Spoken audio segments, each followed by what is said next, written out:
During the War of 1812, the British naval commander Sir Alexander Cochrane believed challenging the wealth and confidence of elite planters in the United States would turn the war in his favor.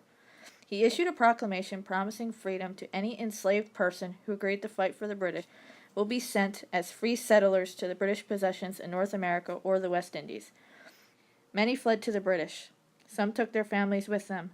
Leaving them behind would mean permanent separation and perhaps deadly acts of vengeance against loved ones. After a successful attack on Washington, D.C. in August of 1814, the British turned their attention to Baltimore. American troops at Fort McHenry successfully defended the city, but some enslaved people, ships anchored in the harbor as an opportunity for escape. On September 20th, 1814, an enslaved James Stewart took a small boat out to meet a large British frigate. The British took Stewart aboard and left Baltimore, but Stewart's freedom was never secure. Fighting for the British did not ensure permanent freedom. Black people caught during escape or battle were returned to their masters or killed.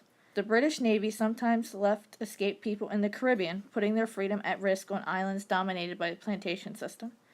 Enslaved who could be taken up to Canada were at a lesser risk to be re-enslaved. Sometime after the Battle of New Orleans, in January of 1815, Stewart left the ship, claiming he had been mistreated by British soldiers. Eventually, Stewart lost his bid for freedom. In 1818, he was taken into custody by Gilbert Russell near Mobile, Alabama.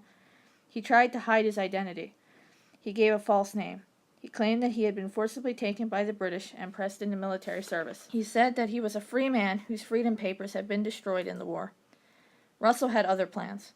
Hoping to purchase Stewart for himself, he placed an ad in the Baltimore Patriot, seeking to find Stewart's legal owner. What thoughts were racing through Stewart's mind as he waited for his fate? Was he hoping that his former master would not see the ad and not respond? Had all he risked been in vain? Unfortunately, Russell's advertisement was successful. Frederick Grammer, Stewart's legal owner, contacted Russell and identified Stewart as his slave. The two men conspired to end Stewart's freedom, and he was re-enslaved in the Deep South. James Stewart's bold run for freedom failed.